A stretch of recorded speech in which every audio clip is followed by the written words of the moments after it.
All right, and it looks like we are live. Sorry we're a little bit late to the live stream today. Had a couple issues, but we can get started. Welcome back, everyone, to This Week in Privacy. This is episode 5 of our series where we talk about the latest updates on what we're working on at Privacy Guides, what's going on within the community, and some top news stories in the data privacy and cybersecurity space. Um, Just as a reminder, I'm your host Jonah, and Privacy Guides is a nonprofit which researches and shares privacy-related information and facilitates a community on our forum and matrix where people can ask questions and get advice about staying private online and preserving your digital rights. So if you want to get involved, join our forum or join our matrix and say hi. Otherwise, we'll move on to updates from our own project this week. Just a small update. We finally figured out the issue that we've been having for a few weeks with crowd-in and translations preventing us from updating our website. No thanks to crowd-in, unfortunately, but we found a workaround that allowed us to publish the latest updates, so we've been sitting on a couple changes for the past few weeks that are finally live. If you've been following this series on our blog or this show on YouTube, you probably have already heard about stuff like uBlock Origin Lite and Brave's forgetful browsing feature that we've published more information about on our website. So if you're interested in any of that at all, definitely check out the changes. Otherwise, we are back on track to keep moving forward with keeping up with privacy stuff. Another small change to our site that I thought I'd mention, we updated our Skiff mail recommendation to reflect that they now support PGP, which is a super cool advancement on their end, I think, because it means that Skiff mail messages that are sent externally to other providers like Proton Mail, for example, are now going to be pretty seamlessly end-to-end encrypted if you enable support for that kind of thing in the app. So it's just a super cool step forward as far as secure email interoperability goes.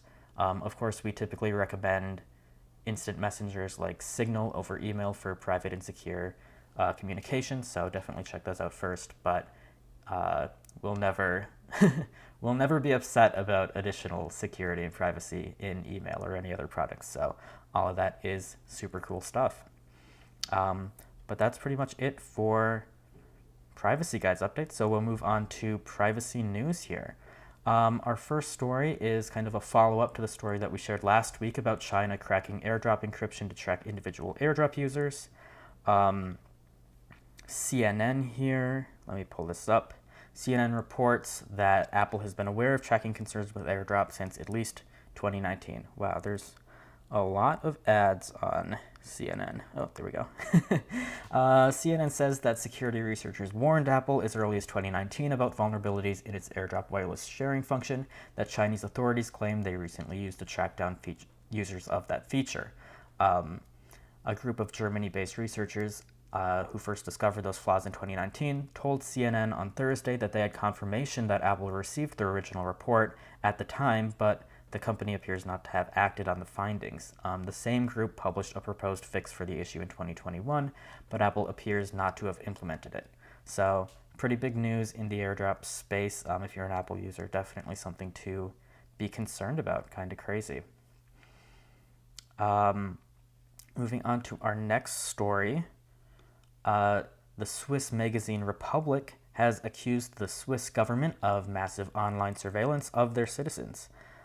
So this is according to an article on swissinfo.ch. They say that the Swiss Federal Intelligence Service is allegedly monitoring the digital activities of the Swiss population, particularly on their mobile phones and computers, according to the German language magazine Republic.ch on Tuesday.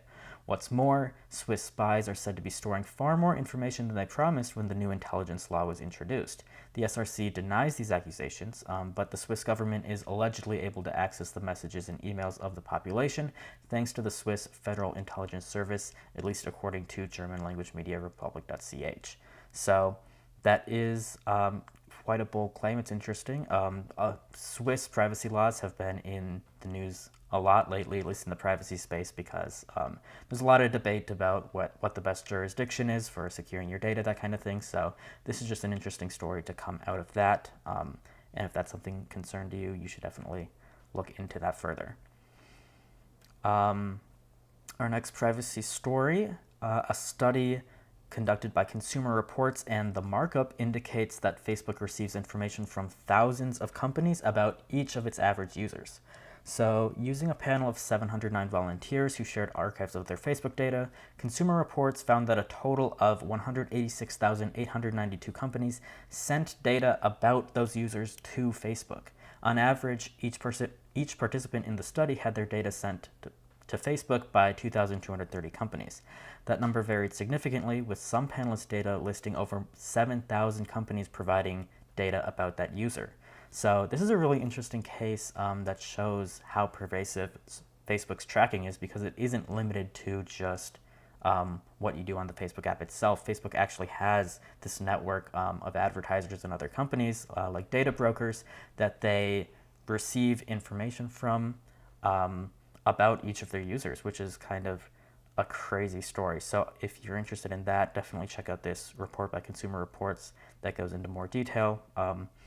But the whole data broker situation is just something that a lot of people need to be concerned about, even if you are not using Facebook and that kind of thing. And maybe we will publish more on that specific topic in the future. Let's see here. In our next story, an update from Brave here. You may or may not have heard of this, depending on whether you use Brave. But in a recent post on their blog, Brave browser says that they're simplifying their fingerprinting protections, removing their strict fingerprinting protection mode from their browser. So Brave says that with desktop and Android version 1.64 in a couple of months, and in today's nightly release for testing, which is actually January 18th, that's 2 days ago, Brave will sunset strict fingerprinting protection mode. This does not affect Brave's industry-leading fingerprinting protection capabilities for users, is what Brave is claiming right now. Instead, it allows them to focus on improving privacy protections in standard mode and avoid web compatibility issues. This is an interesting update because on our site, we currently recommend using the strict fingerprinting protections in Brave, and a lot of other privacy-centric configuration guides for Brave browser do as well. So we're going to be looking into what this change will mean for our guide and recommendations, and we'll release an additional update about this soon. It's gotten mixed feedback from the community. A lot of people are noticing that Brave talked about how fewer than 0.5% of Brave users are using strict fingerprinting protection mode based on their telemetry data, but it's worth noting that a lot of people, especially probably people who are using strict fingerprinting protection, disable that telemetry. It's actually something that we suggest doing in our guide ourselves. So it's very likely that the number of people using strict fingerprinting protection mode is underreported to Brave, which is kind of an unfortunate side effect of disabling telemetry like this. It's also worth noting that some of the features in the current strict fingerprinting protection mode are coming to the other modes. They're working on just having like basically 2 different settings instead of 3. So that should at least mean that privacy will be increasing overall by default, possibly, if some of those fingerprinting protection modes make it over.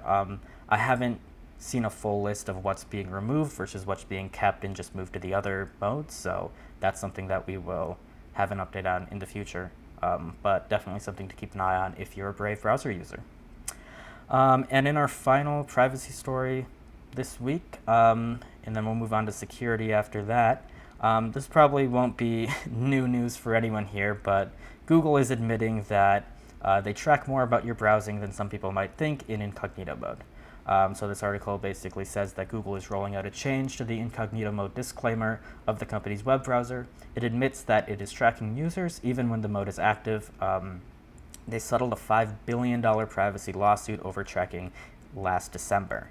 So you can see now the new disclaimer basically just says this won't change how data is collected by websites you visit and the services they use, including Google, which is something that a lot of people knew for sure, but a lot of people were definitely also confused about what incognito mode did, and the old disclaimer wasn't particularly helpful, so this is definitely a welcome change. If you're looking for a browser that is more focused on privacy and security more than Google Chrome, check out our desktop browser page on Privacy Guides, where we talk about some alternatives like Firefox and various configuration settings, Brave, or Mulvet browser. Moving on to security news.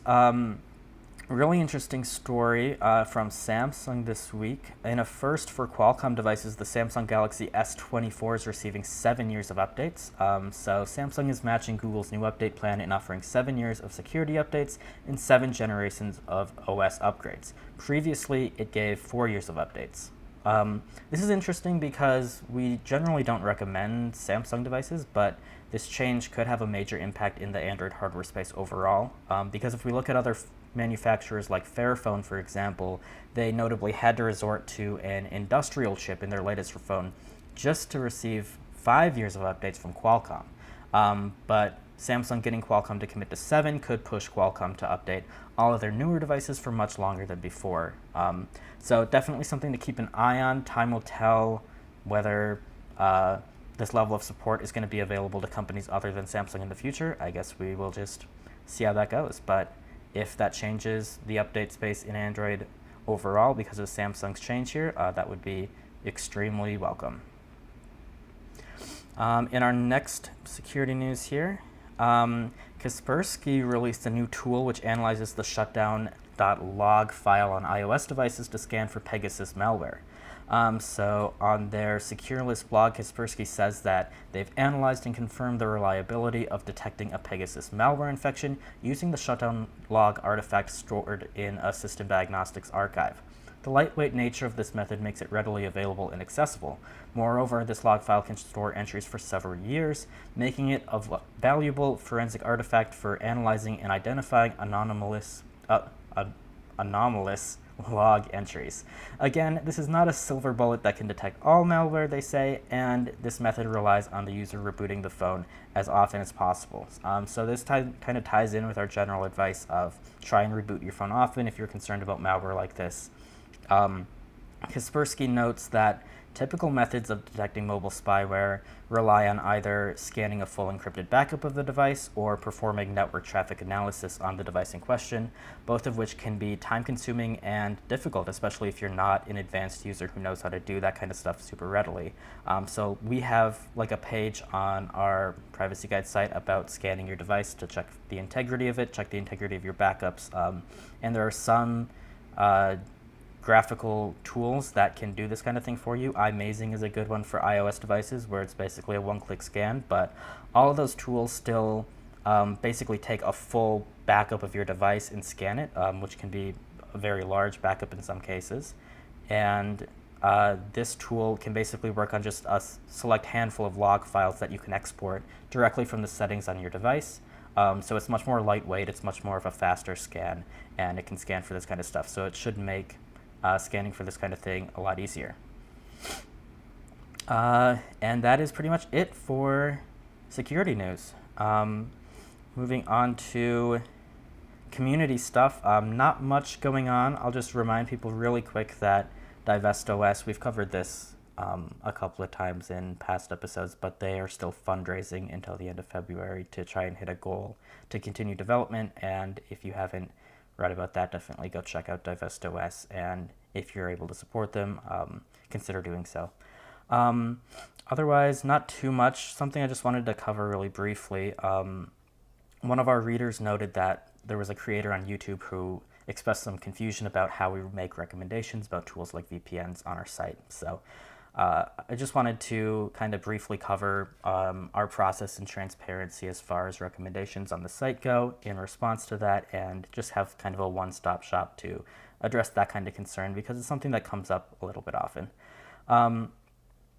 So, oops. Let me see how I use my trackpad. I just wanted to go through, there's 5 like general steps that we take every time that we consider adding a new product. So the first step is always that new tools and providers are recommended, generally by our community at large. Sometimes we encounter tools ourselves that we want to check out and add, but most of the time we're reviewing suggestions that come from the community. And we have this whole, let's see, yeah, we have this whole tool suggestions page on our form where all of that stuff is discussed, and anyone can add a new tool at any time and vote for stuff that they want to see evaluated. So if you're interested in knowing which tools get added in the first place, definitely check that out and contribute to the discussions there, or vote for things that you want to have reviewed. But a lot of the times people ask us like why we haven't reviewed a certain tool, and the answer is usually that that tool isn't popular enough, or the community didn't care enough about that tool for any specific reason to suggest it in our tool suggestions place. So if there's something that you want to recommend, search our forum, see if we've discussed it, and if we haven't, just make a new post and we'll check it out eventually. But this is where you can add and suggest tools that we will cover and then review. When suggestions get added by the community, at that point, someone in the Privacy Guides team kind of evaluates that suggestion. So they'll test out the tool, take notes about how that tool might or might not fit our criteria, and the criteria for each recommendation is going to be separate on for each category, basically. So like VPN services, for example, you can scroll to the bottom, click criteria, and you can see we have a lot on our site about like minimum criteria to qualify, and then best case scenarios that'll set like certain providers above and beyond the rest of them. But we have different categories in the case of VPN for what we require. And some categories are more strict than others depending on like how much competition there is, how important that stuff is to your privacy and security, that kind of thing. So VPNs are, of course, one of the most helpful and also most like potentially dangerous tools that you could use. So we have a lot of criteria as far as providers that we recommend, and that's why we recommend a very limited number of providers, basically.